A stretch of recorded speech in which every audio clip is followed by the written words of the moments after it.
Welcome everyone. Education is the passport to the future. For tomorrow belongs to those who prepare for it today. Welcome to the live panel discussion by Elefaanty. Elefaanty is a project driven out to reform education from the transitional channels and to make learning a bit more interactive with added fun.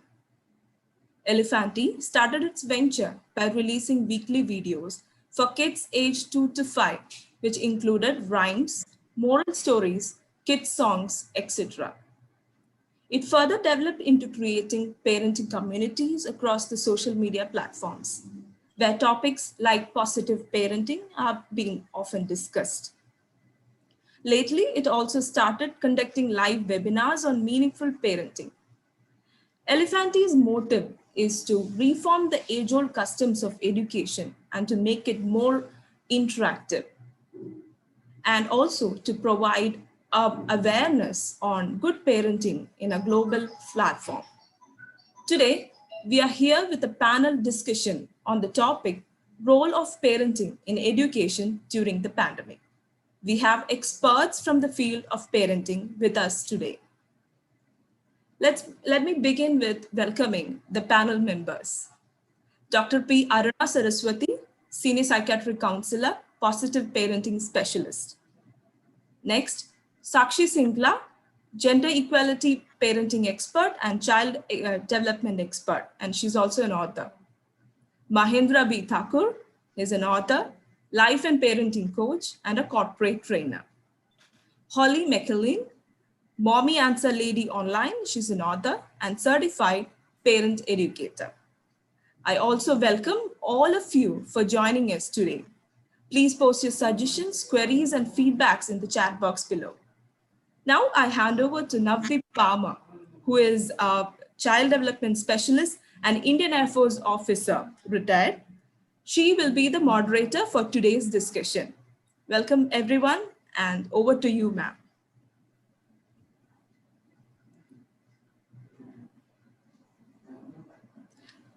Ma'am, you're on mute. Okay. Yeah, okay. Thank you, Nimisha. Thank you so very much.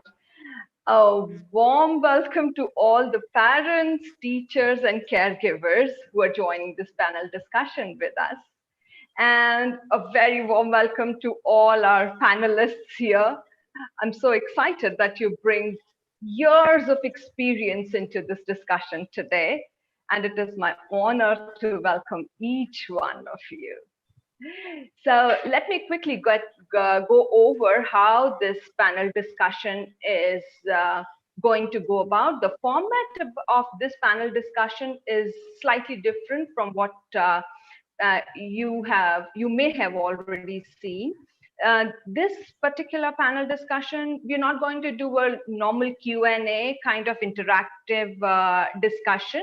We've saved our Q&A section towards the last.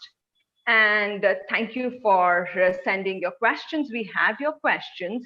And also keep sending your questions in the chat box. And we'll try and answer as many of them as possible towards the end. And since we have such subject matter experts here with us, and I am so ready to introduce each one of these panelists to you. Our first panelist is Dr. Aruna Saraswati. She is a pioneer in India when it comes to gadget de-addiction and social media de-addiction. She definitely is our go-to person in today's world when screens and problems, the screen-related problems have become so huge in parenting as well as in the life of adolescents, even for kids. And she trains parents through her positive parenting workshops and social intelligence programs.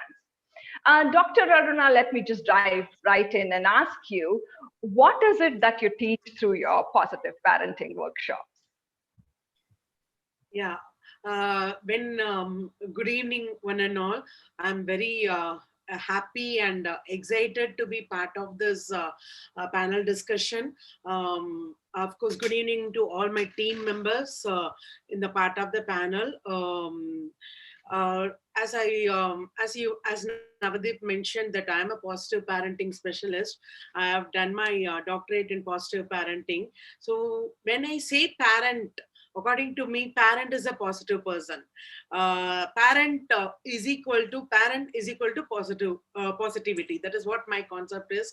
And whatever person is in this world today, whoever is there is today, it's all because of the upbringing of the parents, of the family. So my main in whatever workshops I do, I give more importance to the family. So when we say family, the parents play a major role. So subconsciously, when the baby is growing up, when the child is growing up, parents, whatever they are doing, the kids are observing, the child is observing everything. And so I just make the parents realize them what they are doing, how positive they can be, what kind of words they can talk, even something of course a parent, one more thing also I always say that very good parents has to say no. But how to say no, it's a very important point in today's world. So these are all the main factors that I mostly cover in my positive parenting workshops. Oh, thank you, Dr. Aruna. So I think this philosophy that you're talking about contributes and gets influenced by your ongoing work that you do as honorary council member in the boards of counselors in Hiranand Foundation School International, Mumbai. And of course, you're an international affiliate member of American Psychological Association and Society of Counseling, Society of Counseling Psychology. Sorry Yes. about that. Yeah. Yes. So that brings me to the person from that part of the world, Miss Holly McLean. And Miss Holly goes by Mommy Answer Lady online. Oh my God, how exciting is that? Every parent's answer to all questions. She is mother of 9 children, and she's authored a book and an online course, How to Train Your Child to Behave. She has educated her children through mix of homeschooling, public and private school education. And that brings me, Miss Holly McLean. Tell us, how do you parent your children, and what is it that you bring to this world? Oh, well, thank you for having me. I really appreciate it. I want to just tell about kind of my philosophy a little bit about parenting. One of the things that is like my motto is, if you are struggling, something needs to change. I think many times parents are told that if you're struggling with something, it'll just pass, or you just have to put up with it until they grow out of it and that kind of thing. Excuse me. And I don't really see it that way. I see it as, if you are struggling, you need to change something so that you're not struggling anymore. When you're struggling, then your child will be struggling. And you don't need to continue to do that. Now, that doesn't mean that you won't ever struggle, because everyone struggles at times. But if you're constantly struggling, something needs to change. So that's something that I definitely teach and I believe is true. Also, I don't believe that all misbehaviors are unmet needs, which is commonly said in the parenting world. And I try to explain that there are many misbehaviors that are definitely unmet needs, but not all of them. Sometimes a child just doesn't like something, It isn't an unmet need, because when a parent is told that if your child is misbehaving, it's an unmet need, that means that you aren't doing something right. And children will misbehave sometimes. So we as parents shouldn't feel like every time a child misbehaves, that is our fault. Okay. Children do misbehave just like we do. We're adults, they're human beings. They make wrong choices sometimes, and it doesn't mean that we aren't meeting their needs. Okay. Now that doesn't mean some aren't. Sometimes it is an unmet need, but you kind of need to discern that. And that's part of what I tried to teach. And then also that misbehaviors are an opportunity. So instead of seeing a misbehavior as something that is a catastrophic thing or stressing you out, I try to teach that when you see a misbehavior, have a little bit of excitement in your heart and think, this is my opportunity to teach and to train my child, instead of, oh, I'm so angry or I'm so upset that this is happening. Instead, say, oh, wow, this is an opportunity for me as a parent, and see it that way. And that can really give you a different perspective, and keep you from getting frustrated and stressed, because it really is an opportunity when they misbehave to teach and train them to behave. And then the next thing that I would say that I try to really bring to the table, I don't think this would be necessarily different than the other panelists or other parenting people, is that a relationship is the most important thing. Building that relationship with your child is the thing that's going to make your parenting journey what you want it to be and what's best for your child. So everything you're doing should be building that relationship, and that relationship, it should be parent-child as they're growing up. Turns into friend as they get older and become an adult. So that would be what I try to teach in a nutshell. I hope that was what you were asking. Yes, and this is so empowering, Holly. This is so empowering. If you're struggling, something needs to change. It is as simple as that. This is Yes. so empowering, and it totally changes the lens with which the parents may or may not see their children in that light. This is a real winner. This is real winner. That brings me to our next panelist. We have with us Mr. Mahendra Thakur. Of course, you know he's a parenting and a life coach and a corporate trainer, a keynote speaker. He also authored a book called ABCD of Parenting.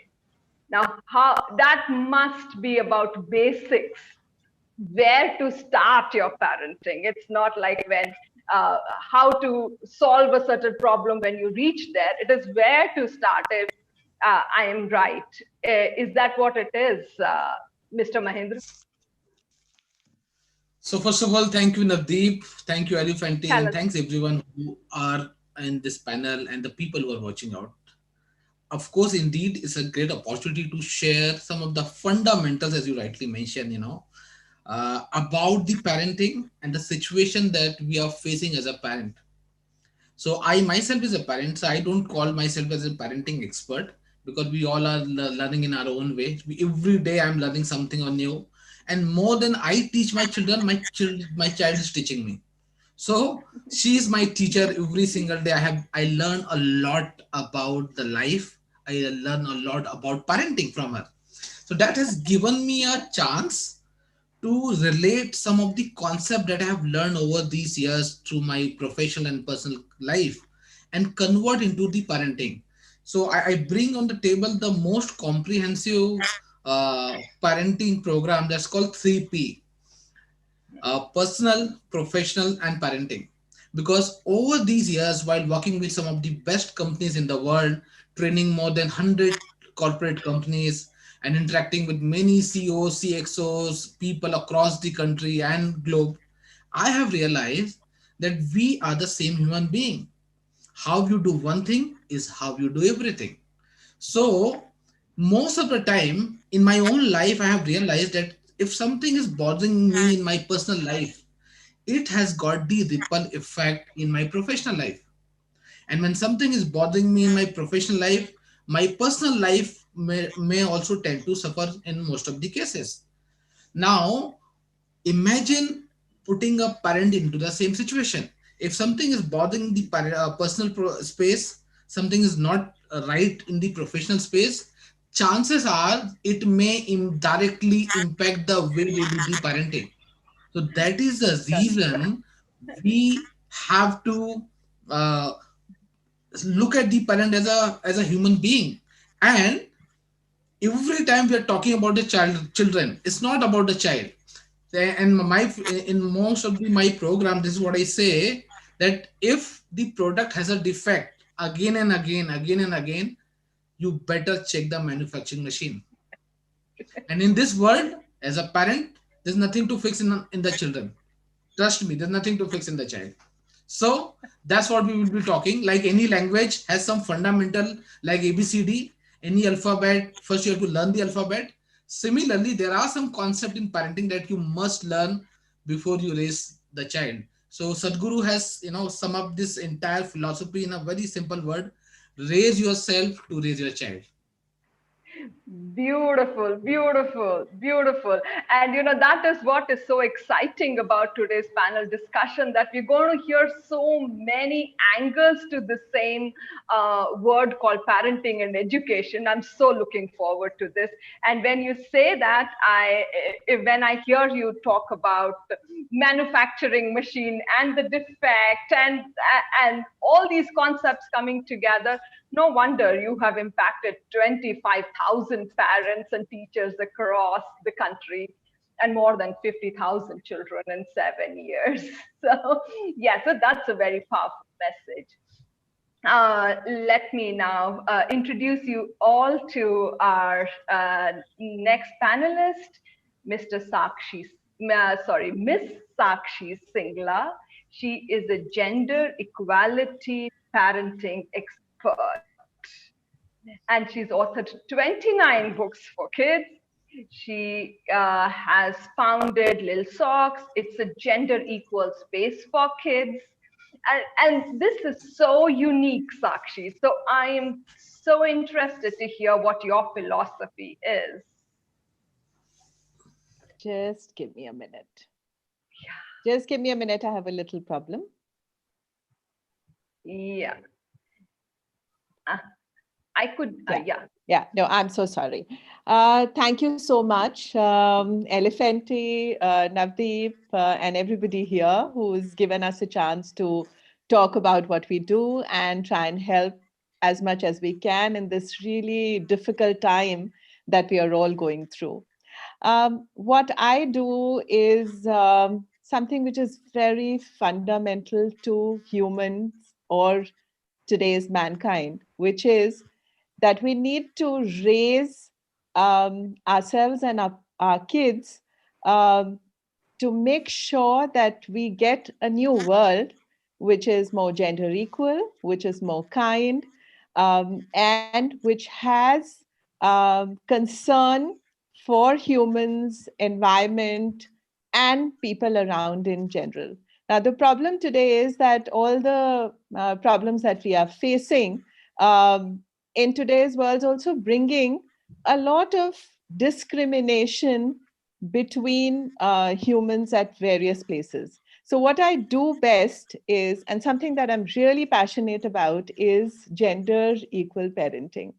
Now, I feel that if we can't bring up our boys and girls similarly, we will have major emotional regulation problems in when they grow up. So if our boys are not allowed to cry and our girls are forever supposed to be nurturing and not looked as providers for their family, the difference between the girls and boys will always make an unequal society tomorrow. So what I do is I do gender equality parenting courses. I also do a lot of work on mindful parenting. So I can keep going on and on, but basically, like what I think Mr. Thakur also said, I also believe that if we are not the best versions of ourselves, we will never be the best parent to our children. Oh, beautiful, beautiful, Sakshi. That is so beautiful. And what I'm hearing is a very different perspective to it. So more like a change maker who's helping build a very mindful and gender equal and kind world for our future generations. Oh, this is just so beautiful. And I'm sure everybody else is as excited as I am. So on that note, let's just dive right into the topic that we are here today for. Each one of us, no matter whether you are a parent or a parenting coach or a professional, we will all agree that being a parent is not easy at the best of the times. And these times are definitely not best of the times. Before lockdown, we all had a kind of a routine that we followed and kind of managed to keep our nose above water. And then one fine day, our kids were home. We were supposed to look after them. We were supposed to do our job from work from home. We were supposed to look after our families. On top of everything, become a teacher for our child. If not teacher, at least be a monitor to our child who was supposed to supervise our children's education.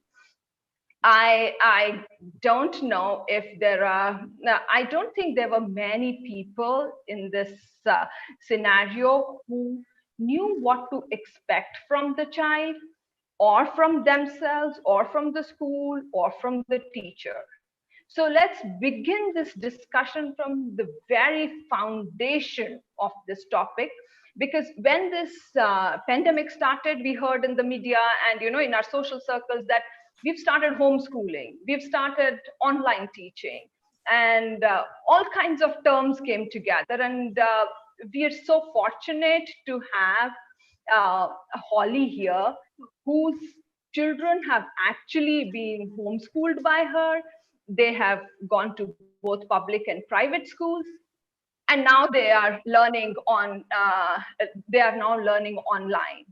So, Holly, I have to ask you this: what differences do you see in these different kinds of education that we provide to our children? And one more question is that how can a parent know if this online education is best suited, or what kind of education is best suited for their child? Well, thank you for asking. I think first you have to get the terms right, and I guess that would depend on who's saying them, right? Because there's so many different people who have different ideas about what certain things mean. So you have to clarify first with the person. But generally, there's different aspects. There's going to the classroom in person and then taking that classroom online. So that's what's happened to most parents. They had their children going to the class, and then they were supposed to come home and sit in front of the computer and have that same class. That doesn't work for most children, especially elementary school age children. It just doesn't work well because the whole atmosphere is different. And when the atmosphere is different, you really have to change the program. And some schools really didn't do that. So that was difficult for everyone. So that would be one kind of education going on.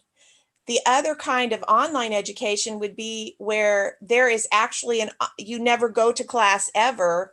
You enroll in an online school. Okay. And then you're following that curriculum. So that's another option that parents have and have done before. Then there's homeschooling. And a lot of people think if you're at home schooling, then you're homeschooling. And really that's not really what homeschooling generally has been known to be. Homeschooling is where the parent is the teacher and chooses the curriculum, chooses what they're going to learn and when, and directs the whole situation. Now, I think a lot of parents get really scared at that whole idea, right? They get afraid of that. And I just want to encourage you to consider that as a possibility. Like I said, I have my children have done all of them. I have 9. So it depends on the child. It depends on the parent. It depends on the family. It depends on the school, the skill level, and it depends on the maturity level of the child. So some of my children went to public school just for a few classes. and they homeschooled the rest. Some of them went to private school most of the time. Some of them homeschooled most of the time. And, you know, in the end, they have degrees from college. They are grown and are responsible adults and are educated. So you have to look at each aspect of your own child. And if you're struggling, something needs to change. So if you're struggling every day, something needs to change. So you have other options, and that what you need to know. There's other options. Tell us what those would be, Holly. Tell us what would that be? Okay. Yeah. So let's say you had your children going to the classroom, and then they have come home now, and they're at home because of the pandemic. And you get up in the morning, and your child is struggling, not wanting to be on the computer. They don't want to listen to the teacher online. They don't like it. So you are struggling to make them pay attention. You're struggling to get them involved in the curriculum. There's several options.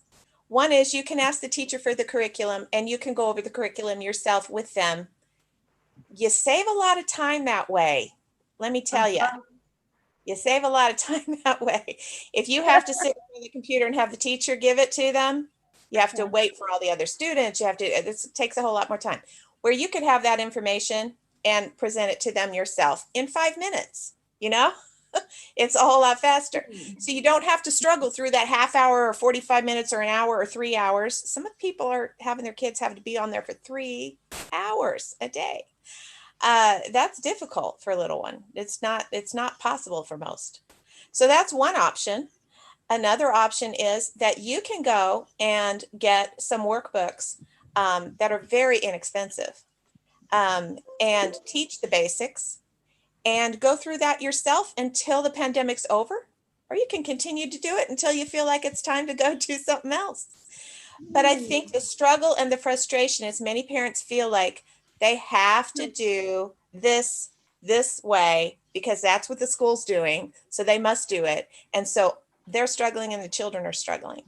And that's just not, it's not necessary to struggle like that all the time.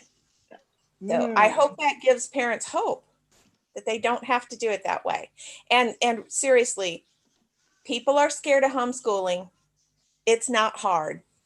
It's really not. It's really not. There's a lot of information out there. I mean, I could talk for hours, and I know we have other panelists that want to speak, but it's not that hard if you just keep it simple.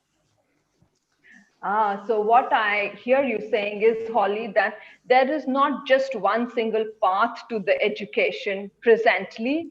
We can do it. You can take any of the paths that you've just suggested. You can buy your own books, or probably ask the teacher or ask the school to send it to you, and you do the worksheets with your children some other time. They will still learn, and the struggle will be out of your home, right? So I think that is so empowering. That is so empowering. Right. And that definitely gives hope. One of the things I wanted to say was I made a video recently about this because it was like we're having the panel discussion because it's such a big deal. But the workbook type ideas that I was talking about are really super simple for the parent. There's no preparation ahead of time or anything like that. So that's a scary thing to prepare and do all that. So, you know, no, it opens it up. You're talking about elementary school. I mean, you guys know how to add, you know how to subtract, you know how to divide, you know how to, you know about the history that you want to teach them, you know, generally. And sometimes it's fun just to learn with them, right? So yeah. So you know what? This is so hopeful for parents. Presently, there are a lot of parents struggling that my child is probably not engaged as well as they would have been had they been in the school. But now they're probably not getting educated as much by, probably they will not reach where they would have reached otherwise. But what you are saying, it need not be like that. It need not be like that. And that's a lot of hope. That's a lot of hope.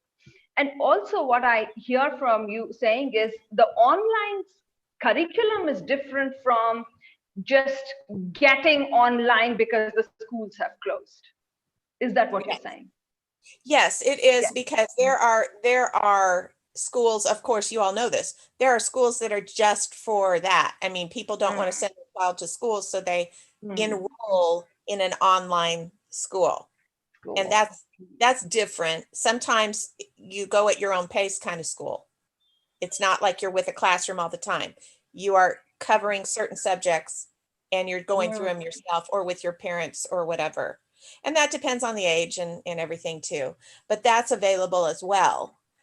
And then there's the homeschooling yourself, which is also available. So yeah. So when you say homeschooling is doable, it's it is a big question. In my head, personally, I would like, oh my God. So am I supposed to be responsible for my child's education?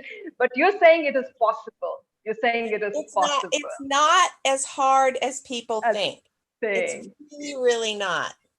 Ah, yeah. If you think about, you get a storybook and you sit with your child and you read a story to them and you tell them about flowers. I mean, how much do they learn at that moment? They learn so much in a very short period of time. So it's just not, it's really not. Oh yeah, this has given us a very different thought process, Holly. Thank you so very much for this powerful, very enlightening aspect to this whole education and the role of parent. This was really nice. So that brings me to next question that comes to my mind is, if there is an online education which is so different, and then there is homeschooling that is so different, and if all this is so different, do parents even know what to expect? Do parents even know whether my child should be doing this just because the class is online? Do they have to do it? So expectations of parents with respect to current scenario of education. Mr. Mahendra, I will come to you with this question. And I would like to know as to, do you think our parents and our children have, and of course our teachers too, have the expectations which are maybe more, less, equal? I'm not too sure. So I would like to hear what your thoughts are on that. And thanks, Navdeep. That's a very, very crucial question to ask at this point of time. Because that one question will change the entire perception of the parent as well as the all the educator who are currently, going through this entire pandemic situation. So I think Holly has put up in a very beautiful manner that if even though we so-called call it online, it has got multiple layer to it. So by knowing what are these online mode of learning, obviously your expectation will shift from one mode to another mode. Because if you expect the same learning outcome what children were doing in the physical classroom environment from the online classes, I think that's where sorry, you will be disappointed. So there's a sure path to become a disappointed parent. So if any parent is watching this entire panel discussion, this is the key. Do not expect the same outcome. Now, second thing, and it's also a very practical thing, that in a physical environment, in a classroom setup, imagine a classroom setup where all the children are sitting 10, 20, 30, depending on the number of students in the room. And when they learn together, there's a power in collective learning. And while they are learning, they also have a chance to look at somewhere else. Probably, the back bencher will be talking to each other, the front bencher will be only looking at the teachers, and the middle, the mid, they will be talking to each other, looking in the copy of each other. That's how they learn they include the environmental inputs into their learning. Now, classroom or a school setup also has something called de-stressor or a stress buster. Now, what are those? That comes in the form of breaks or the different classes.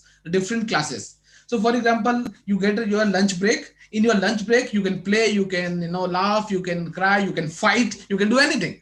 But that break gives you a stress buster. So when you come back in the classes, you are again open to learn.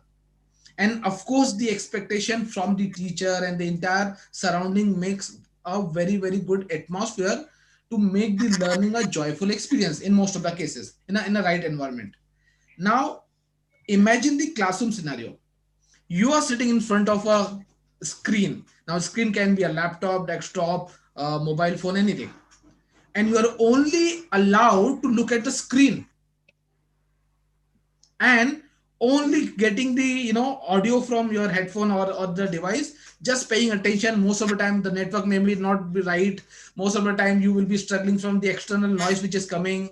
Lot of distraction is coming, and then you are supposed to learn everything and perform as you are supposed to perform in your physical environment. Any any person will tell you that is not the right environment to learn. So coming back to your question, is it right to have the expectation? Answer, already. No, we cannot have the expectation. Does it mean that parents should not have expect anything? No, of course not. Parents have, they have to expect something. So what to expect is a more better question on whether to expect or not. Of course, you will expect, because that's how we are. We all are the parent, right? Regardless to all the knowledge, preaching, gyan that we get, we are human being. We will continue to expect from our child. So what to expect is a better question. Now, what to expect? Number one, always see what is the capability of your child. So we all talk, all the panel experts who are here in this discussion, they all agree on this point that every child is individual.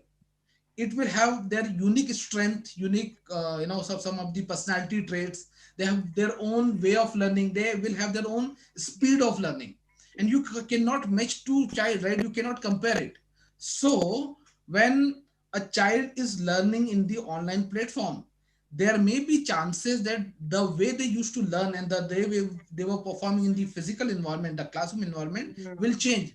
And it is not the question on the IQ of the child, it is all about the AQ of the child, adversity quotient. People have a different tendency on responding to a crisis situation. So I may be very, very intelligent, but all of a sudden a earthquake come and I will be like a still, I won't be able to move from here. So that's my adversity quotient. I know I have to run away from the room, but I may not be able to utilize the knowledge. Similarly, every child will have a different AQ to respond to the situation. Second thing, every parent must need to learn that there are three major category of learning. Most of the people who are good in learning and who are performing well in online situation, they are visual learners. Visual learners learn by seeing. If they are able to get the clear view and good audio video, that's where they learn the best. Second type of learner are auditory learner. They need to hear, they need to talk, they need to discuss in order to learn better. And the third type of learner are called kinesthetic, whatever you call it. They are the people who learn by experimenting. They learn by doing. Even a simple learning they will be doing by walking. Probably they can't sit on one idle place. Now, again, imagine all these three major set of children are sitting in front of online classes. Obviously, the visual will be able to sit idle because he likes it. That's how he learns it. Auditory, if his audio is not coming out and he's not able to discuss with other people, he will have slightly difficulties in learning, grasping. But imagine about kinesthetic people. They can't sit at one place. So again, as a parent, you need to know what is the preferred learning style of your child. Third, and the most important thing that I would say is expectation comes from the awareness. You cannot blindly expect things. The more you increase your knowledge, the more you increase your awareness, the more you increase your consciousness, will help you to have the right expectation. So in most of the program, I call it, what is good parenting and what is bad parenting, and people have different answer to it. I always say there's nothing called good parenting and there's nothing called bad parenting. It's only conscious parenting and unconscious parenting. When you know that some of the activity that you're doing has some impact on the child, and accordingly you are able to manage those activities, you are a conscious parent. When you're not aware and you're just doing mindlessly, that's where you become the unconscious parent. And the entire journey that you have to evolve is a everyday process. Parenting, you, is not a certificate, it's not a degree. You cannot go to a college and earn a degree in parenting. Parenting is a lifelong learning process. Every single day you have to learn something. And as I told you, my daughter, she teaches me something new every single day. The moment I have this, belief system, okay, now I have figured out how to raise a child, she comes up with something new, interesting situation. So keeping that spirit that yes, we have to evolve, we have to learn, we have to upgrade ourselves to become a better parent, and raising our children as per the as they are, as they are. Do not raise your child as per the society's benchmark, as per the society's standard, as per the society's expectation. Raise your child as they are, as he or she is, and then you will see they will blossom like a flower. They will perform the best, they will become their best version. And I think as a parent, that is what our job is. See, we are not the owner of our child, we are just a caretaker of the, our child. The A child has come through you, not for you. So we cannot claim that he or she has to follow our will. They have to fulfill our dreams. Our we cannot impose our expectation on them. But at the same time, being a good caretaker, you have to make sure that you are keeping their inner qualities, inner gift, inner talent unaffected. So I hope that answers your question. Oh, totally. And then I have tons of more questions with that. So you spoke about these visual and kinesthetic and auditory people. Then we also know of these two other these kind of intelligences that we have. One is intrapersonal and interpersonal. If the child is that interpersonal intelligent, this child is not going to learn in the solitary environment that the child is nowadays in this online environment. What do you think, Mr. Mahinder? The answer is yes and no, both actually. So let me add something to Yeah. you. There are, according to Howard Gardner, who's Yes. very famous psychologist, right? So Hmm. professor from Harvard, he has derived 8 intelligences. Now it's I think 9. So Nine. people Yeah. are Yeah. logical intelligent, the people who are good with numbers. The people are Yeah. linguistic intelligence, the people who are good with the language, words. People are kinesthetic intelligence, the people who are good with their body movement, expression. People are good with their musical intelligence. People are also having naturalistic intelligence. People are having Exactly. interpersonal and intrapersonal intelligence. And I might have missed one or two. Okay. Now, Hmm. there's no one intelligence which is always high and rest of the intelligence will be low. No, it's never Yeah. going to be the case. Correct. We all are the Hmm. combination of these 8 intelligences. The only difference between Navdeep and Aruna, or Mahendra and Sakshi, or Holly and somebody else will be that your set of intelligence will be different than my set of intelligence. Hmm. So, if suppose you are an interperson person, of course, there will be other intelligences which will be combined to our intelligences. And Hmm. that's how you become the holistic person. So, your learning may not depend solely on one set of intelligence, it is always a Hmm. combination. And Yeah. that Yeah. is the art I am teaching all the parents, that how to identify the intelligence of your child, how to nurture it, and how to make the best use of it. Yes. Yeah. Imagine a world Hmm. where Hmm. every single person is able to utilize their own intelligence. Just imagine how beautiful this world will be. So I'm not blaming you, I'm not punishing you for not being very vocal, because you may not have your linguistic intelligence very high, but Hmm. you may have some or other intelligence which may be very very high.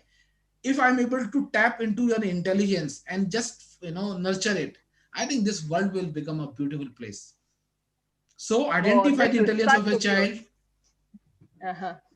Yeah. This is so beautiful. So what I hear you saying is, firstly, uh, the kids do not have the de-stressing periods in between of their education. Although we might say one class gets over and then the recess comes and then the next class gets on, but that recess is not doing as much as it would have done back in the school. So that is not there. Other is know your kind of intelligence that your child has presently peaking. So which set of intelligences work for your children at this point in time, that will also affect how they're learning online. And when Correct. you say, if you know what kind of intelligence is, what set of intelligences out of those 9 makes your child, and that would give parents a whole new perspective to who and how to teach their children. Correct. Correct. So yeah, that is, And Navid, sorry, just to add one more thing. Once you know your yeah. child, the expectation will automatically formed in an appropriate manner. So you Hmm. might even not be bothered about having expectation. Eventually, you will only ask your child certain very interesting question which your child will love to answer. So that's where you are not having the expectation. You are having a very fruitful discussion with your child, and I'm sure the outcome will amaze you. This is so beautiful. This discussion, I think we can carry on this discussion for next 20 Yes. hours. And it will remain so interesting. So having said that, I heard you say different kind of intelligences and a whole kind of things we heard from Holly and Mr. Mahendra. So, Dr. Aruna, I need to come to you now to get an answer to the question that's popped up next in my head is, I understand that children are different, they have different intelligences, whatever, but presently I do not have that knowledge. So if I do not have that knowledge, how can I help, how I as a parent help my kids manage this education, which now I personally think is a pandemic education and not online and homeschooling kind of education? Yeah. Now, like from whatever I'm able to understand from your question, this there are various system of education, there are various curriculum of education, but what is happening at present now is we call it as pandemic education. So it is not a choice that any parent has made, nor a child has made, and more importantly, nor the school has made. It's like for all of them, for all the people who are involved, the teacher, the parent, the child, it has been actually it has been thrusted upon, it has been forced upon, where yeah, child doesn't have a choice to say no, nor the school has got an opportunity to say no. As previously my good panelist speakers who have been speaking from Holi to Thakur, like has how much they whatever they were mentioning, it's the same thing that even I am going to say, that parents should not have cannot need not have any kind of expectation, nor they need to be kind of very much excited, and they cannot expect something to happen in a very regular formatic way, as Thakur was mentioning. It's not a school thing that is going to happen at home, nor it is a homeschooling, it's an online education. And especially the primary kids, the smaller kids, it's going to be highly difficult for them to sit before a gadget and listen to the lessons. And mostly, actually, what is also a big issue is for the primary, there are going to be a lot of activities. And more importantly, what we all have to remember over here is, you as human beings, we are all social animals. Even we thrive when we are with people. We cannot thrive when we are being alone. So more important thing the parents now have to understand is, our kids are undergoing a major change, they are facing a new challenge, And one more thing, for the past 6 months, whatever I am getting to interact with the school, with the parents, with the kids, when I'm having a meeting with the kids, 7, 8-year-old or 9-year-old, when I'm entering the classroom through, of course, through online, and when I observe, the children are perfectly fine. They are just enjoying. And what is happening is, what I'm saying, as the school is happening at home, I'm able to hear the parents say, no, no, sit and watch. Listen to what the teacher is saying. Right. See, that girl is writing. You're not writing. So what I'm saying is, kindly relax. There is no need to hurry, and education is something where a child has to enjoy the education. Then when they start growing up, they will learn it with passion. But if you are going to make it as a kind of a very stressful habit, that education is, you have to do this, the child will start hating the education. And for a child, when they start hating education, it's going to be highly difficult for the adults to make them like the education. So what I will say is, this pandemic education is a very new change that is happening. You are learning, I am learning, the kid is learning, everyone is learning. So let's enjoy whatever is happening and make it as a fun.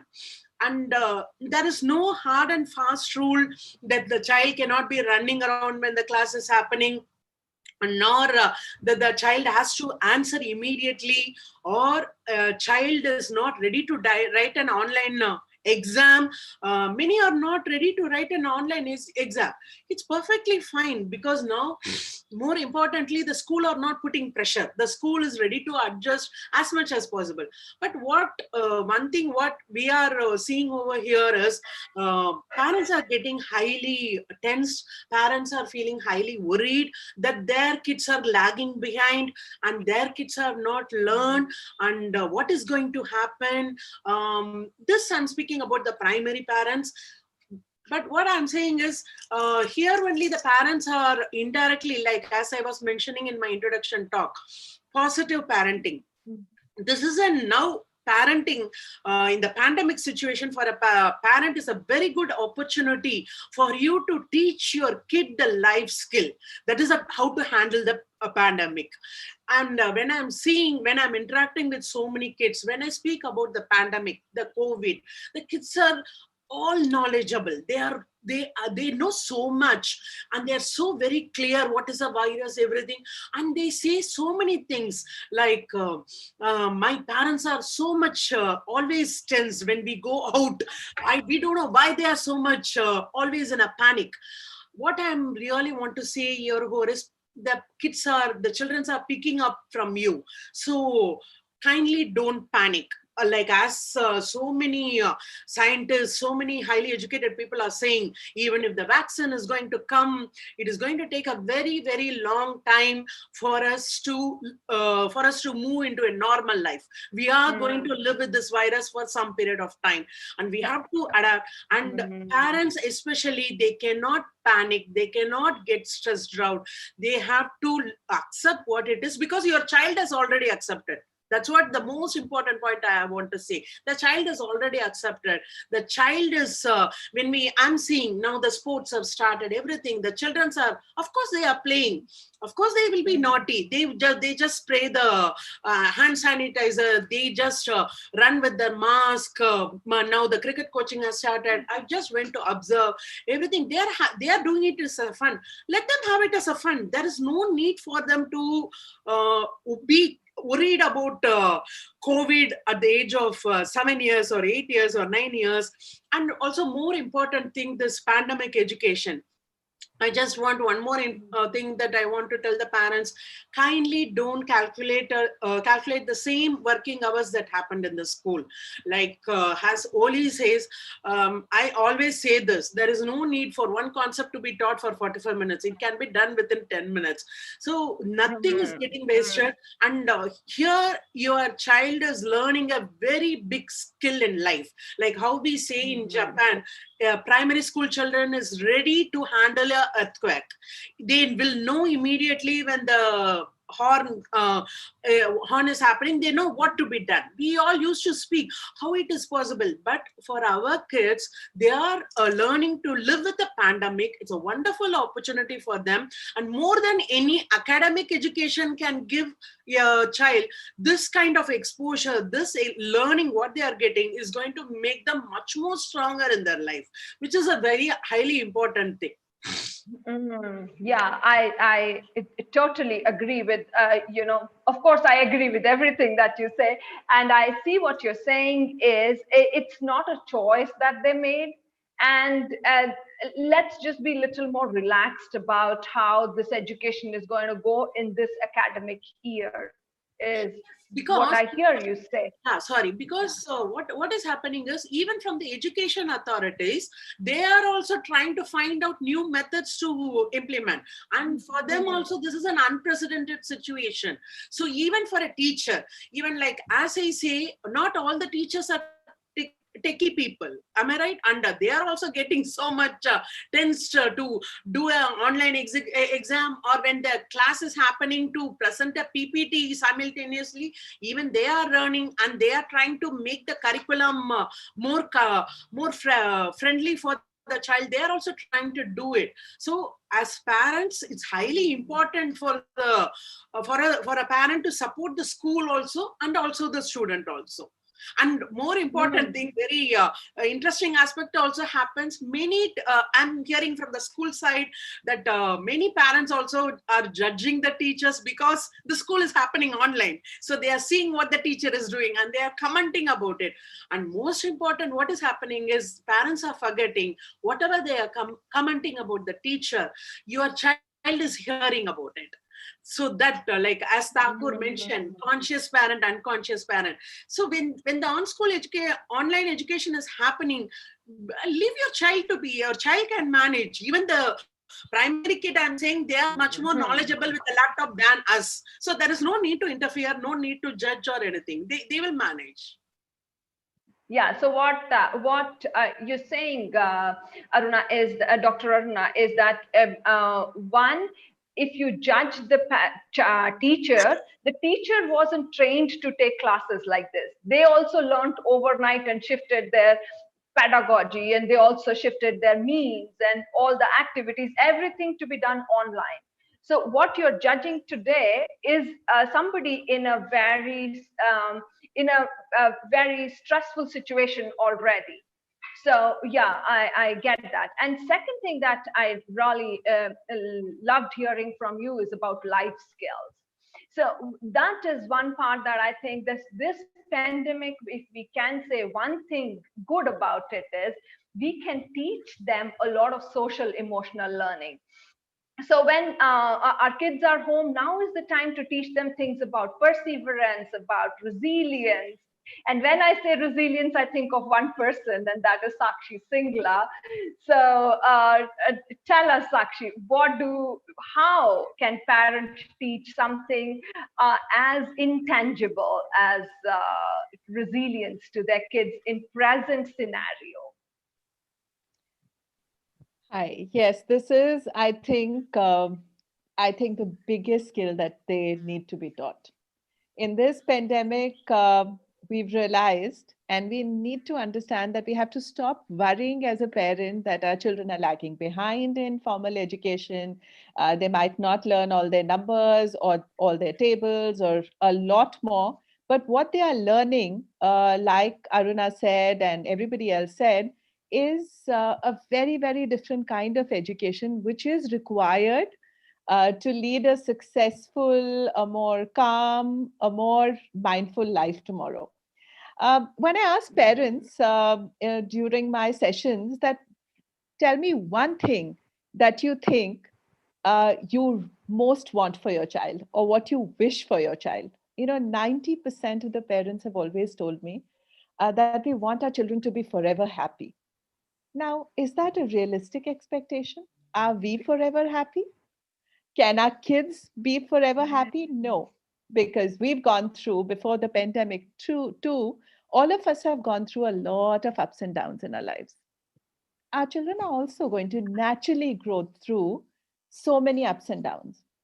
So what is it that I think as a parent you need to do? Not really, like everybody else said, not worry about so much about the kind of education they might be missing.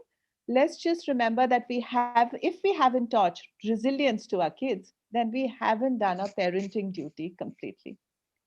Now, when we say that this is one of the most important things to teach, let's also remember that resilience is not a magic bullet. It's not a special power. It's just something I call ordinary magic, something that um, is not a gene that anybody is born with, but it is a teachable skill. Now, if it's a teachable skill, how do you teach that to children? First and foremost, please throw the anxiety virus out of your homes. There is a pandemic, there is a virus everywhere around in this world. But what we parents are doing unconsciously is bringing another virus in, which is somewhere questioning our own resilience skills. So if we are going to be talking about the pandemic 24/7, if we are watching the news 24/7, we are talking about it every now and then, we are not modeling resilience for our children. So first and the foremost thing is our own home environment. How are we reacting to the pandemic? Are we telling our children that it's crazy outside, though so many people are dying, wash your hands 24/7, and still you might get it, vis-a-vis telling them that this is here to stay, like what Aruna said.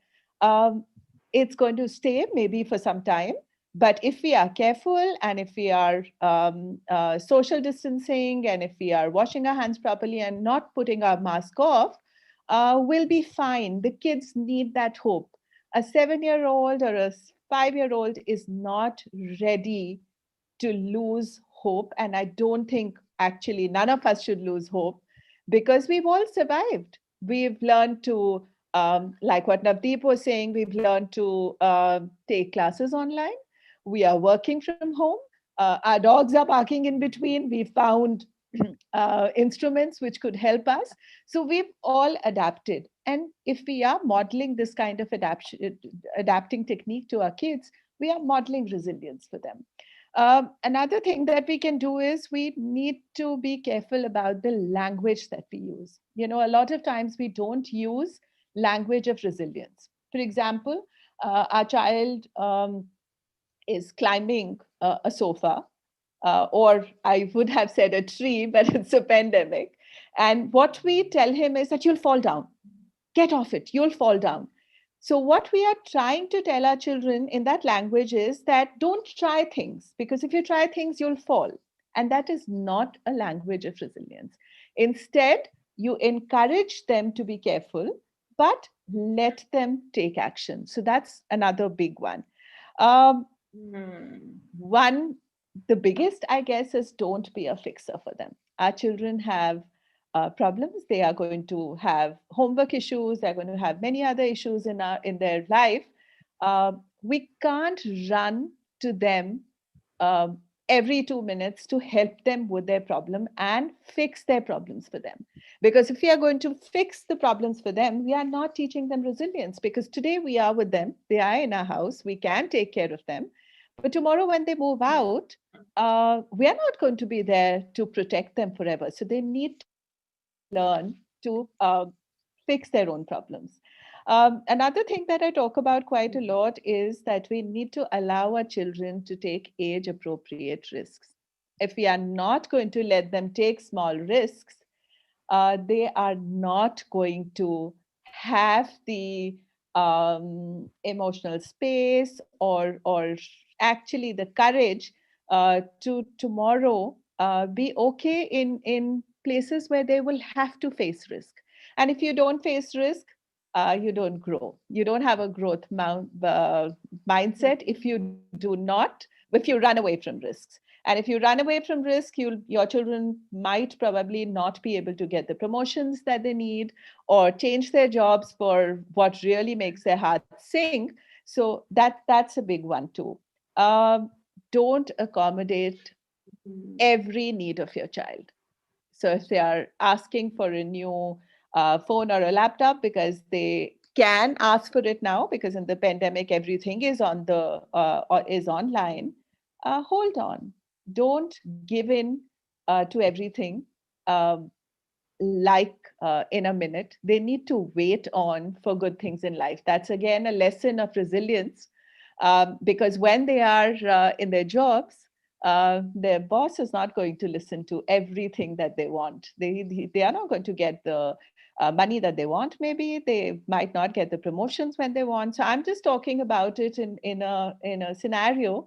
Let's look at a small 5, 6, 10-year-olds and see them as adults. Have you prepared them to face this world? Have you prepared them to go through the ups and downs that they are going to have? So actually, resilience is what? Don't bubble wrap them.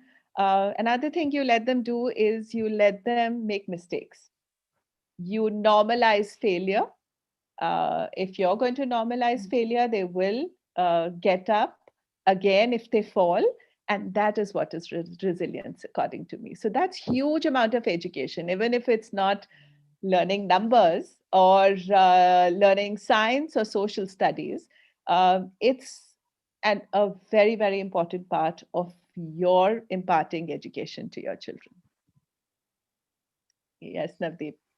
Oh, beautiful. So what I understand is actually that they may not learn numbers today, but they'll definitely be able to learn numbers tomorrow. But now is the time to teach them to take calculated risks. I heard you talk about courage. I heard you talk about delayed gratification. And not doing things for them all the time, and let them experience life the way it is going to come, right? Absolutely. And yes. And that this brings me to a very positive uh, uh, this brings very positive vibe to this whole pandemic education, thinking about what uh, can Dr. Aruna, this question is for you. Do you see this online education being better in any which way to offline or physical education?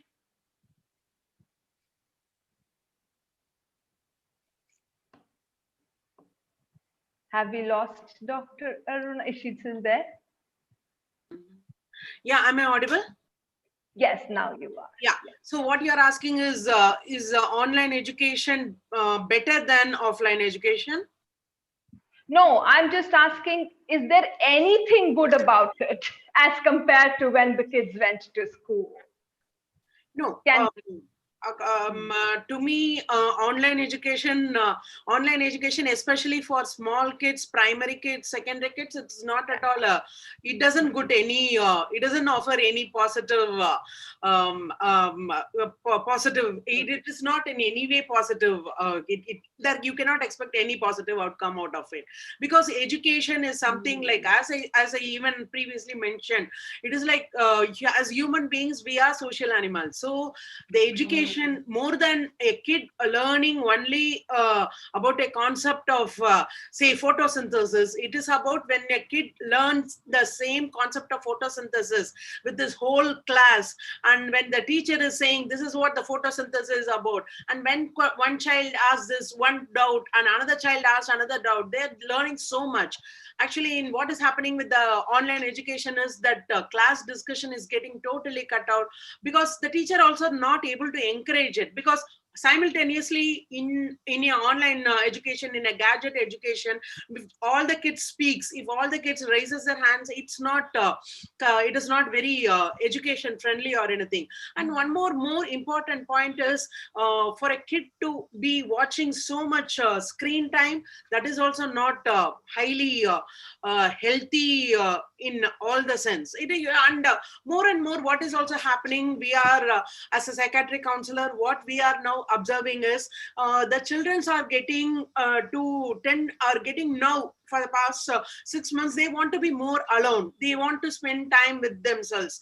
They feel that we will do everything in my room with my gadget. So they start thinking more about themselves than with the crowd, than with the friends, peer group, the teachers, everything. And even here, the most important aspect, like a teacher who teaches, who shares the knowledge, everything. In online education, the child is not getting that same effect like getting from a teacher when it happens in live. Because here that the students are also able to do so many things, and the teacher is also not able to clearly see what your child is doing. So actually the teachers are not able to fully observe all the kids what they are doing. So definitely in the online education, there is no there is nothing good that we can see. But as the situation is, we are not able to avoid this crisis. We have to go through with it. So I would like your thoughts on this, Dr. Aruna, is 2 points. One, of course, is online education has made our kids very tech savvy. The little ones are now able to log into Zoom. And I think that is the future of humanity. Yes. We are all going to be tech savvy. We are all going to be digitally connected. So probably, do you think that's one small step towards very little positivity, but yes. And secondly, about a lot of elder kids, smaller kids, yes, because they learn through experiences. It is learning through all the 5 senses. So this online education is not probably the best of the solutions presently. But for little elder kids, they probably can take responsibility for their own education. Do you think these 2 points make sense? Probably being responsible for their education and becoming probably a little more tech savvy. Yes, the first point what you mentioned, the smaller kids are learning a lot of good things through technology, and they are totally tech savvy. They now know to do a proper research. Those things are all very highly positive point. But when it comes to the senior kids, of course they are getting responsible, everything is happening. But what is also happening is, unfortunately, in a school, out of 40 kids means they are able to see 10 to 15 kids only being very highly positive. And the other kids, even because now, like for example, primary kids, you don't have an issue. Like when you tell the kids keep your video on, they keep the video on. But the senior kids, they are not ready to keep the video on. The teachers doesn't know what a child is doing, and they are not able to force, they are not able to command, and they are not able to do anything. It's a little bit much more. And when many a times what is happening is, the teacher are also here not able to observe what a teen is undergoing, any of the difficulty or other personal things which usually the teen undergoes. So now there also, certain kids are absolutely now, certain kids who are already very mature, who are already highly responsible, or utilizing this time in a very, very, very fruitful way. They are learning so many other extra curricular things. They are using the time much more in a productive way. They are doing a lot of visual internships. Their knowledge has gone very high also. That also in one sense it's happening. But that percentage, if you ask me, it's very, very less percentage. So that, I think, is what Mr. Mahendra and Sakshi, and as well as Holly and you all have been talking about, is creating the environment. Whether your child flourishes or takes anything positive out of the present situation will depend upon what kind of conversations are on in the house. Like Sakshi said, what kind of conversations? Are we talking about things in a positive manner, or are we kind of not talking anything positive about the present situation? So yeah, that brings me to Sakshi. I would like your thoughts on, we know that kind of conversations will affect the way kids think about this education. but also looking at it from bird's eye view, do you think it is stressful for kids to be educated during this COVID-19 pandemic? Uh, Let me just, okay. Yeah, Yes, I think yeah. it is stressful. But let's look at it like this, that we all have our videos on and we are conscious about how we are looking in the screens, right? Yes, yes. We are asking our children to study online and we are asking them to keep their videos on. Um, they naturally would not want to do that because they have an option which they've never had. In the class, they didn't need to do this. Um, and it does get stressful for them because also for a reason that maybe sometimes our teachers are extremely boring in what they are talking about. So if our children are not being are not attentive, I understand it would be a little less attention in the online place, but why can't we make education more interesting? Like what we were talking, that if why does the education online or otherwise have to be an education being done through sitting on a chair? So why can't there be more mindful? Why can't be there more active activities given for the same education for children? For example, if they are learning about a science concept, why does a teacher have to now in the online forum sit in front of a blackboard and teach what sinking and floating is?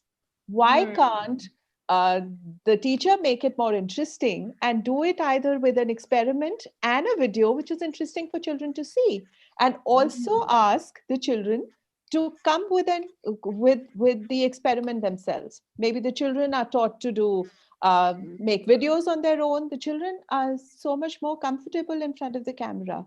And to make them more comfortable in front of the camera, what we can give them is that the homework or the assignment or the work during the class has more to do with things that they naturally like. It's like what Holly said, it's not about online or homeschooling education or education in the school. It's about how creative and innovative a teacher is, and how she can drive that concept in a child's mind. That is more important. Now, if we are going to stick to old ways of teaching in this new pandemic situation with kids who are so smart, all the children in our schools who are 7, 8, 10 years old are smarter on the computer and on the technology than us adults. So if you are not going Beautiful. to be, yeah. Yeah. So, this is telling me that homeschooling, somehow when the homeschooling and people being more engaged with student comes to, I think of Holly. So, Holly, can you tell me, do you uh, do you have anything to say, Holly? Oh, yes. I was Yes, really yes, excited to hear what she said yes. because one of the things that I teach and I put in this video that I just made recently about this subject is that in order to engage the child, especially when you're homeschooling, let me give you an example. Let me give you an example of how you can make a child excited and motivated to learn whatever subject it might be. She was talking about the teacher being boring sometimes. We've all experienced that, haven't we? um, but let's say one of the examples that I gave was find your child's interest. My example would be if your child likes horses, let's say. You have a 7 or 8-year-old girl loves horses and horses are her thing. Then put all the subjects into horses.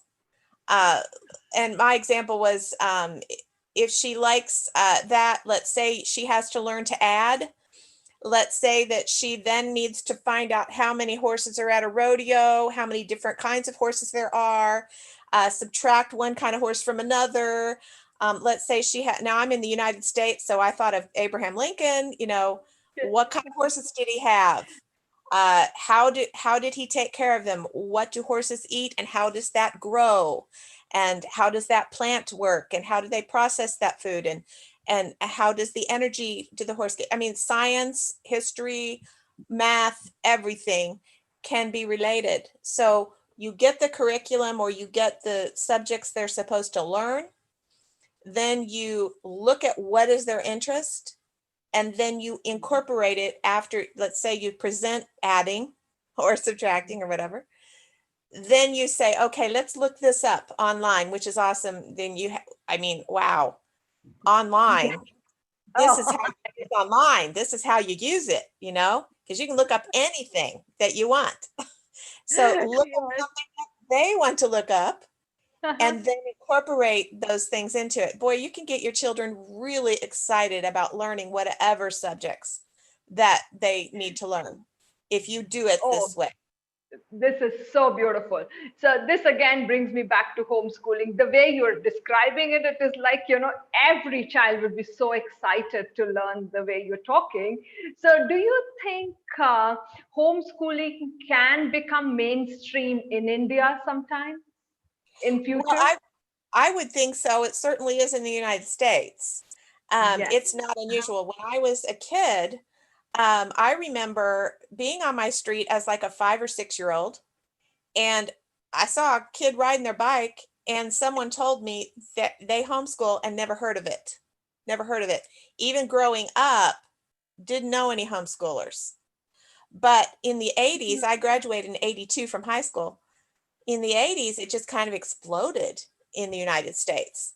And I mean, homeschooling is just common here now. I mean, there are homeschooling groups and all kinds of curriculums and conferences and all kinds of things now.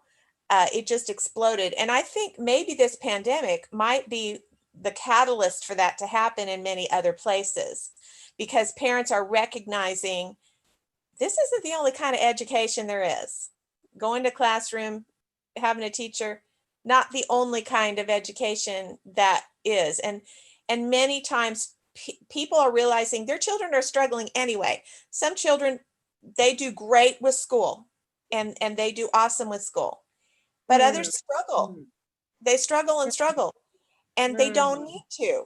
They don't need to. And I think parents are probably recognizing something can change here. We don't have to do this the same way all the time.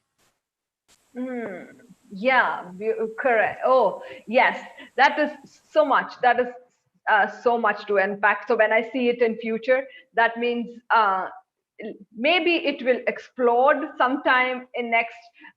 This is probably a catalyst. Some parents will just see how easy it is to teach themselves rather than to send them to schools. Who knows? This could come up. I also want to say though. I want to make sure that everybody understands the social aspects of it are important. So I don't want to discount the social aspects of it. But that's why I said there's many homeschool groups now, that you go with the group and you do things, and, you have scouting and you have music, you have drama, you have sports, that they are interacting with other kids all the time. So it's not like you keep them at home and they don't interact with other people, because that's obviously not a good idea. Good thing. Yes. And when I hear you say homeschooling, I hear you say that, if your child is not thriving in the regular school environment for some reasons, homeschooling or probably teaching them the way they learn, like you gave the example of horses, probably will ignite their learning, or probably some questions will come up in their heads. So this question is for Thakur. Mr. Mahendra, what do you think is the most effective method of online teaching if the child is a weaker student? Do you have a thought? I think that's again a very good question. But before I answer this question, I want to tell two things here. And I want to make it very clear to everybody who's watching this live discussion right now and will be watching in future. Number one, online education is not something which happened because of pandemic. it was already there long, long, long before this pandemic. And many people, people like I'm a corporate trainer and a life coach, so we have been learning through online education probably 2 to 3 years back also. So online education was already there. It's just that the curve of implementation of any new technology takes has its own life cycle. Due to pandemic, Yes. it got implemented immediately, and by force it has to be implemented. Okay, so that's the point number one. Hmm. Point Hmm. number two, this entire world is changing. The world is changing not because of the pandemic, because as a human, the way we are evolving. My work is moreover with teenagers and many children. You already know about it.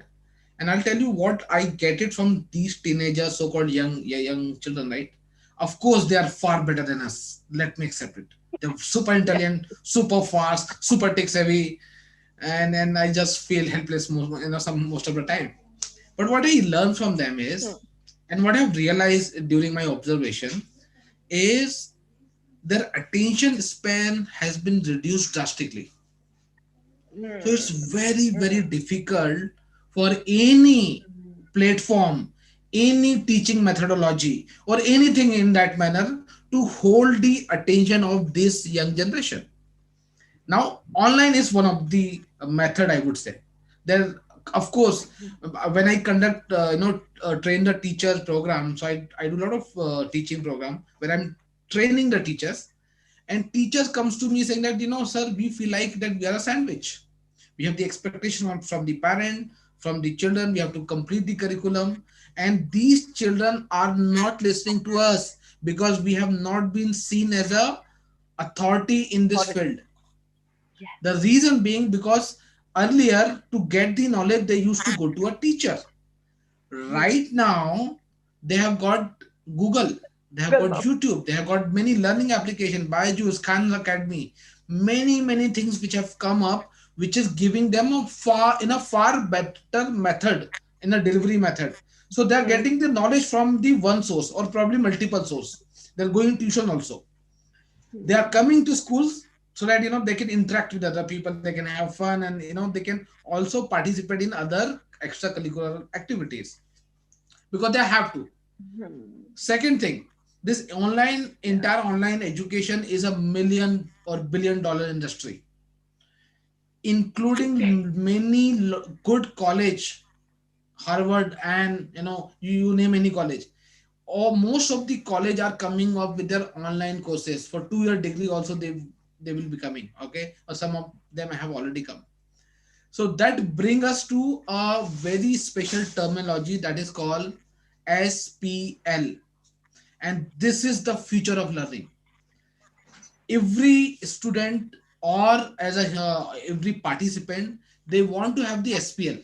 Now what is SPL is self-paced learning. I want to learn whenever I have a time. I want to learn the way I want. I want to learn exactly what I want to learn, and I want to skip everything else. So, like in any YouTube video, you can skip the part which you don't want to see. Like in a movie, you can skip some of the part which you don't want to see and directly jump to the main thing, and you learn and then you go. Of course, it will have some side effect, but I'm discarding at this point of time. But right now, this is how the world is. I don't want to go through the entire process, which is the way it has been designed. If suppose I have a time right now in the night, I want to sit for 4 hours and learn everything which I have to learn in the entire week, compared to coming 30 minutes every single day, because that's I cannot commit that 30 minutes every single day. So I would want a feasibility, a freedom to choose my time. So that's how the SPL comes into the picture. Now, coming back to your question, there's something called HIT, high impact teaching or highly impact training. This is the new mode of teaching nowadays.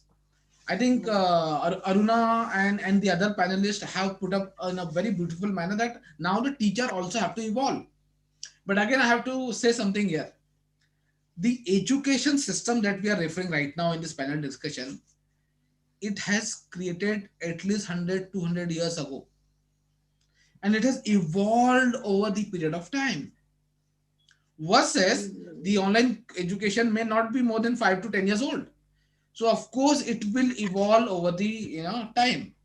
So can we expect again the expectation from the children that we are having? Can we have the same expectation from the teacher? Of course not. Of course not. Because teacher will also take their, the learning curve. It will take their required time, right?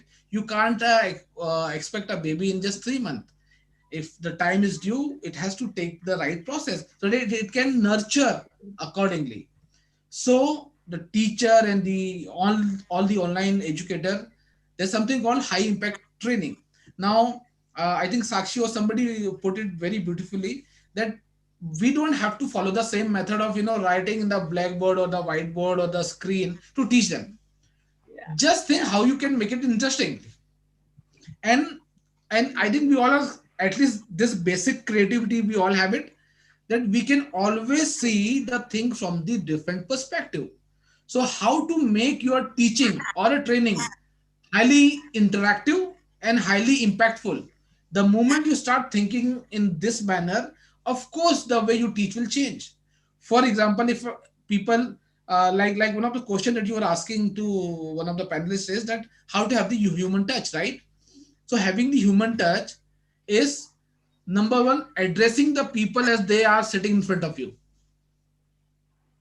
So right now I'm talking Yeah. to Navdeep Yeah. as actually you're sitting in front of me and Hmm. calling people by their name. I know it's an age old advice, but it still works. So hi Sakshi, hi Aruna, hi Holly. This will work right now. It will give me the attention of my audience. So calling people by name, include lot of activities Yeah. like Yeah. polls and videos and images. That's how you can make it more interesting. So Hmm. if you are finding any challenge or any problem, any For the weaker students. difficulties, Hmm. yes, for the weaker student, you have to put extra effort. And Hmm. as I mentioned earlier also, you can't put people into the same bracket. Everybody will have Hmm. their own learning style. And Hmm. as Holly mentioned, something has to change. Yes, something has to change. For a weaker student, take extra effort. And Yes. sometime extra effort may require, if feasible, to involve the parent or involve the caretaker or giving the extra classes or involve other teachers, so that just you are able to modify it in accordance to the learning of the children. But for a weaker student, Hmm. think if you are at his place or her place and you are Yeah. getting this online classes, what can I do to What? learn better? And it will Totally. help you to So teach. this it makes so much sense. It makes so much sense. So earlier when Aruna and I were having this conversation on the phone before this discussion, and she was telling me about her perspective from teachers point of view, schools point of view, parents point of view, and the students point of view. And so this is the question that Mr. Mahendra touched upon is for you, Dr. Aruna, is how can a teacher add a human touch and maintain student retention? Okay, before that, I think Holly has something to say. I'll come back to you, Dr. Aruna. Just give me 2 minutes. Holly, go ahead. Yes, I just wanted to say that one of the ideas that might be helpful is, especially with a weaker student, is to Mm. have the weaker student be a part of presenting things. Um, Not just the weaker student, though, of course, because you don't want to point them out. But, for instance, when I was teaching a class to some children, we Mm. had an adult class later that they all came to, and this was at a church. And what I had them do was they all had to do a 5-minute presentation. Boy, they study Mm. hard for that then, don't they? Yes, They want yes, to yes, know yes. what they're going to say. So they will know Brilliant. what they're going to do. And if they are Yeah. part of the presentation themselves, they tend to be motivated to learn. And that's sometimes helpful in a situation when you're in a class kind of situation. Yeah. Oh, yes. Oh, that puts spotlight right on me. And then I put an extra effort to at least master this particular subject that I am probably weaker at. All right.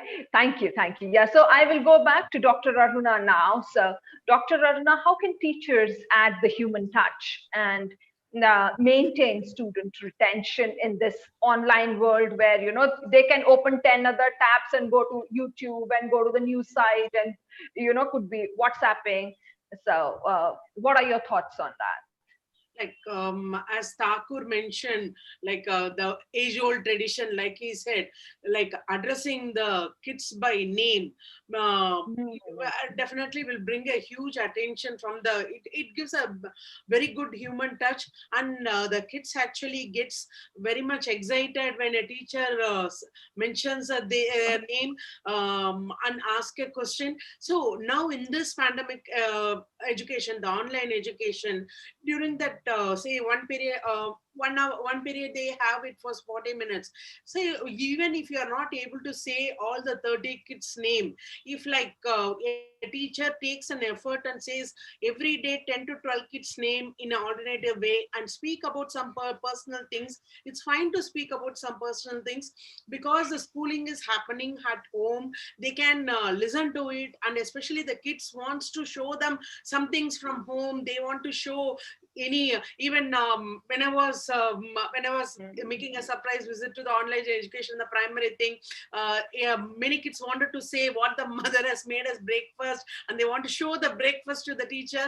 So many small things where the child wants to show it to the teacher, so that they want to connect one-on-one feeling, because it's not a school atmosphere, it's a home atmosphere.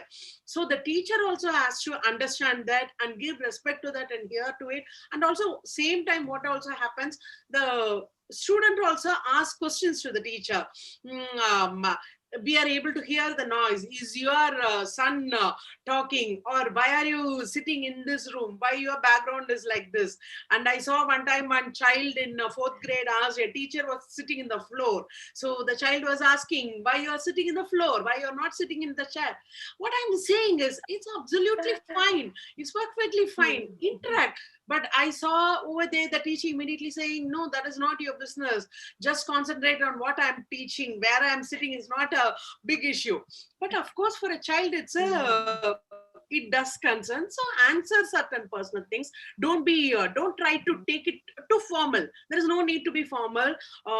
It has to be the online education. That teachers can make it little bit casual, and so that the students also feel comfortable and they can interact. And once I'm also seeing now the children are all getting adjusted to that system. Like when you want to ask a question, please raise your hand. That the habit they are slowly getting. And unless and until you're not going to be interactive, unless and until you're not going to keep a watch, because in a Zoom call or a Google Meet, it is getting very highly difficult for the teachers to keep a watch on all the 30 students. And many teachers also tell me that we many a times we are forgetting what to teach when we are trying to see which child video is off, which child video is on. So like as previously the people said, it has to be more interactive. Best way for me is to be more interactive, is more than a teacher need to prepare a PPT or anything, let it be more interactive. Then that if you are going to make it be more interactive and ready to hear what the child speaks, then no child will be ready to switch off the video, and they will be highly interact. They will be highly responding to the teacher, and the teacher can also have a personal grip with the child. Yeah. Oh, yes. So beautiful. So beautiful. This discussion I know can carry on and on.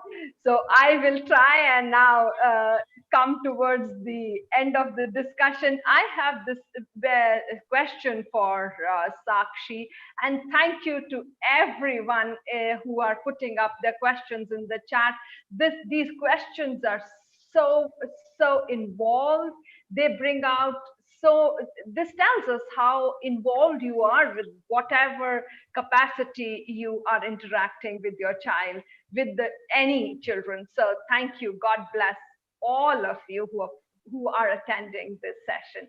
Okay, so this question is for Sakshi. Sakshi, from the child development perspective, what do you think is going to be the long-term impact on kids when they are online for 3 or 4 hours? You can talk about different age groups. I know this question didn't say age group, but we can talk about all kinds of age groups. Okay, I don't know it can be, I don't think it can be addressed in age groups that way, but I'll try and answer your question. The most important thing that I like to talk about here is that let the education not only be the teacher's problem. We are all intelligent people ourselves. The kids that come to us, to the teachers, come from pretty good homes where the parents are educated themselves. So when when a child was 1 year old, who was the one who taught them to walk, talk, which are not easy skills to be taught.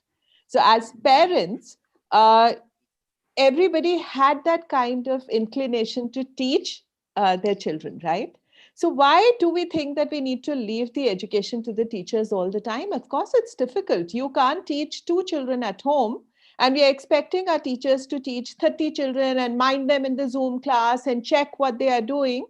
So having said that, a 3 to 4 hour online class, according to me, from the child development perspective, will not have a huge impact if you are doing it right. So as a parent, what are you doing after that really matters as well. So they've had a 4 hour Zoom class, and then you are tired and you want to have a snooze in the afternoon. You give an online game permission for another 2 hours to your child. That is what the problem is. So if the school has to be done, and it has to be done for our children, and we know that our children are going to be involved, please be more involved with your children. Do more interesting activities. Maybe let them do blogs, let them do other kinds of activities, and not always put it on the school and the teachers that there's already so much online education and their life is changing. Their life is also changing because as parents, maybe we are not being innovative enough ourselves. So that's a big one as well. And also, if you do want to use more online, which you have to now, why can't you make it more active? Why does it have to be passive? Why can't you put a YouTube video and make your child do that physical exercise through a dance? There is nothing wrong with that kind of online connect that your child is having. It doesn't have to be. Another thing that I talk about very often is limited or unlimited.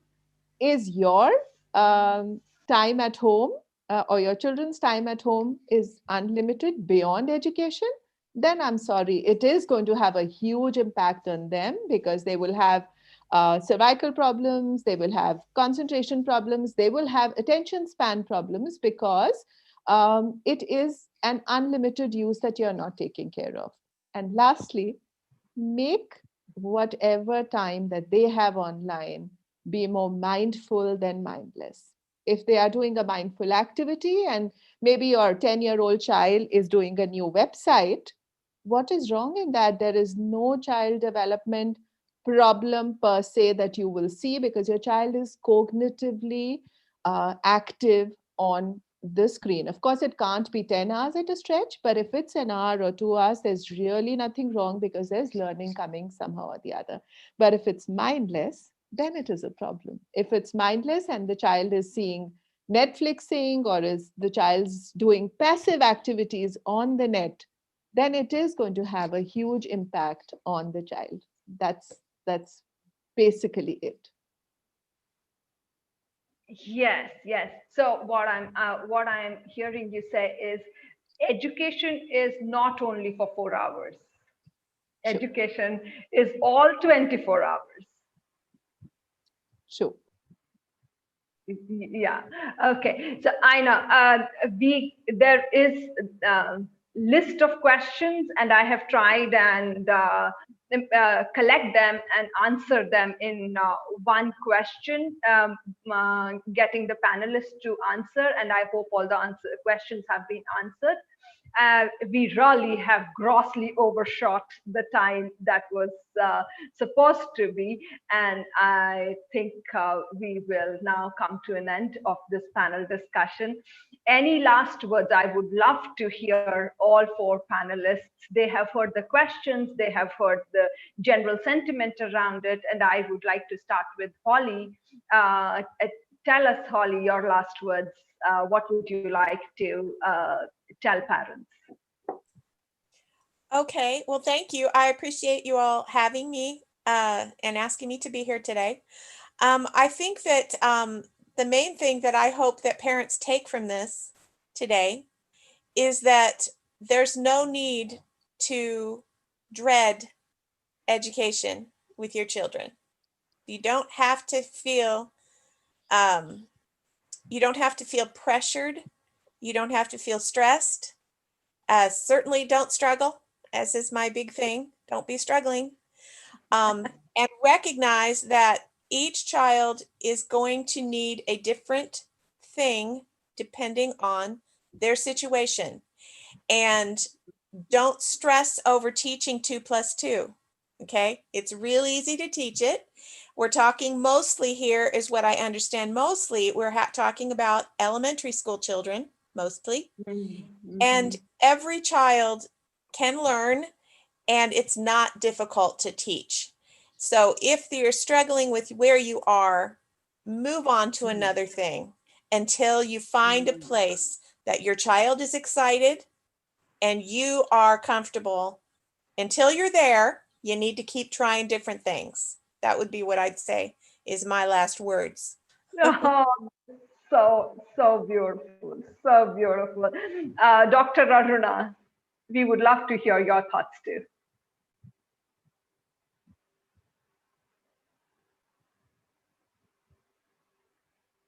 Mm. Okay, so in the meantime, we will go to Mr. Mahendra while we get Aruna back online. Yeah, am I audible? Okay, now you are audible, Dr. Yeah. Yes. First of all, I would like to thank Elefaanty for giving me this opportunity, and Navdeep for being an excellent moderator and asking the right questions to the right people. And really, I have to say that I learned a lot from my fellow panelist members as a mother and also as a professional person. And for the parents, I really want to say a simple one thing, like as Holly also was mentioning, there is no need to dread. Just enjoy your parenting word, and as I was mentioning in the beginning of my speech also, whatever a parent does will be right, and there is no need for you to get worked up what your child is feeling. Please don't think too much what your child is feeling about you. Definitely, I will say till your child is 30 years, no child is going to say my parents are the best. Only when they are going to be 35, 40, and when they are parent, they will say that. So just enjoy the parenthood, do things like what comes to you very naturally. And regarding the pandemic education, just go with the flow, because as such, the world itself is going with the flow. Just keep moving. Oh, thank you so much. Thank you so much. Mr. Mahendra. All right, Navdeep, thank you so much for this such a lovely, vibrant, positive session. And I think, as Aruna rightly mentioned, even I have learned a lot from my fellow panelists. So Holly has been great, Aruna, Sakshi, and Navdeep. And the type of question which is being asked by the people has been really, really very good. I definitely give a shout out to all the people who are watching this video. Thank you, Elefanty, for bringing together all of us to actually add value into the parent's life. So it becomes a value added session, just the way that you have organized. I also want to give thank you to all the team who's working on the back end right now, Nimisha and the other people who are working from the back end. and the CEO, I think, of your Elefaanty. Thanks you for bringing out such a beautiful concept. Now, my last word. So, of course, I will never have the last word because I will keep on speaking all the time. So, it is never going to be the last. But all I can request to everybody that start seeing education from the holistic point of view. Education is not something that you learn in your school or college. It goes beyond your school and colleges. It's a lifetime process. So start seeing education something which is taking you from darkness to light. So education is not the problem, education is the solution. So the moment you shift your perception about the education, you will start learning from everything. And teach your child the same thing. Don't teach your child what to see, teach them how to see it. If we are able to bring this perspective in our child, then we rest assured that we don't have to be with our child all the time. They will learn, they will evolve, they will become better, and we don't have to run around, we don't have to become the helicopter parent.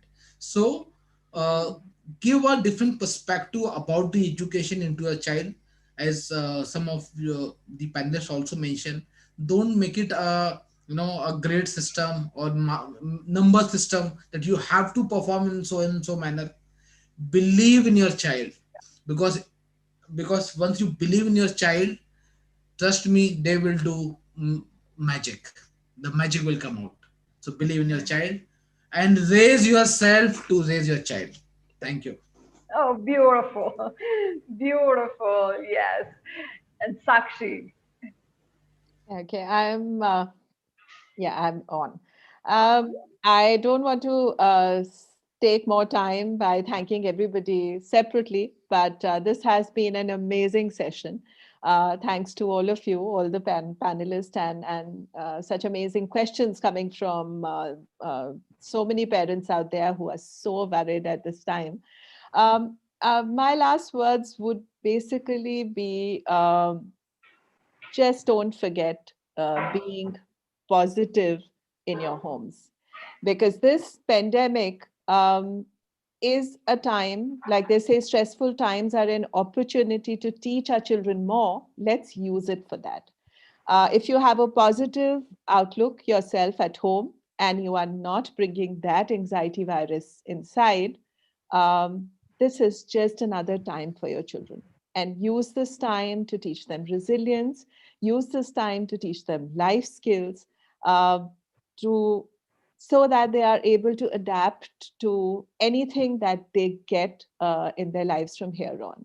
So, what are they going to learn through this pandemic is a silver lining. And you need to remember that your kids should be able to walk in the sunshine when there is sunshine, and also learn to dance in the rain when things are down. If we can teach that to our children, if we've taught them to be resilient, I think we've done our best parenting ever. That's it. Wow, this has been amazing, amazing. I wish we could carry on because I have had such aha moments while we were having this discussion, and I hope it was as beautiful an experience for parents as it was for me listening to all the panelists. And I hope our aim of giving the parents a different perspective to this whole education, which has shifted online, has kind of been, if not met, but we've started on that path, hopefully. So thank you for your valuable inputs. Thank you for beautiful insights. Thank you for such empowering ideas that you've given to the parents.